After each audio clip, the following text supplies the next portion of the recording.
So we said our goodbyes to Papunya and we headed along some more of these treacherous dirt roads, beautiful countryside, and we headed to a place called Haast's Bluff.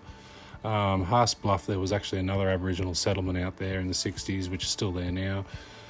We didn't actually go to that because it was way over behind the mountain. We drove right the way around it pretty much. That's actually where the road went. It was quite interesting back in the day. They used to have sports days and Mum and Dad would take a lot of the Aboriginals over there to play softball and AFL. And then it was a bit more dirt road, and then it was on to the bitumen road. This is our tour operator Kimberly from Wild Honey Travels. She's just pumping the tyres back up there from having to let the air out of them on the rough roads. And we cruised along a little bit further, past Redbank Gorge, past Ormiston Gorge. Then it was on to the Finke River, which you can sort of see there in that shot. Mount Zeal there in the background. The Finke River is quite famous for the Finke race they have up there every year.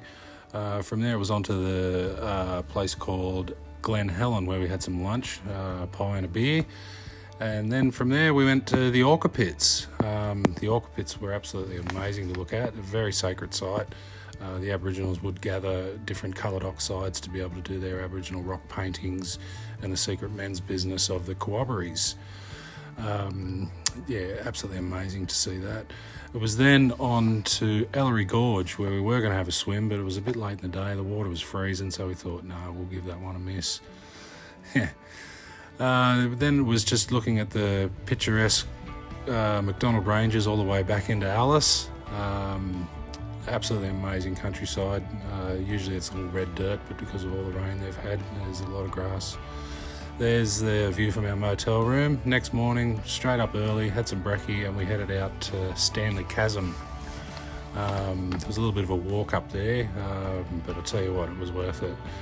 A little bit of a pool there in the background. Just looking at this shot here, the pictures and the videos don't do it justice. The height of these rock mountains was just absolutely insane. And this stuff was formed, I think they said it was like 500 million years ago, which is numbers that you can't really comprehend. Started to get a bit hungry, so we did notice on the way up there was a menu board saying that they sold emu burgers. So Jody and I thought we'd go halves in one and just try it for shits and giggles. But they ran out of emu, so we had to settle for camel, and it was really, really delicious, as you can see by my face there. Never again.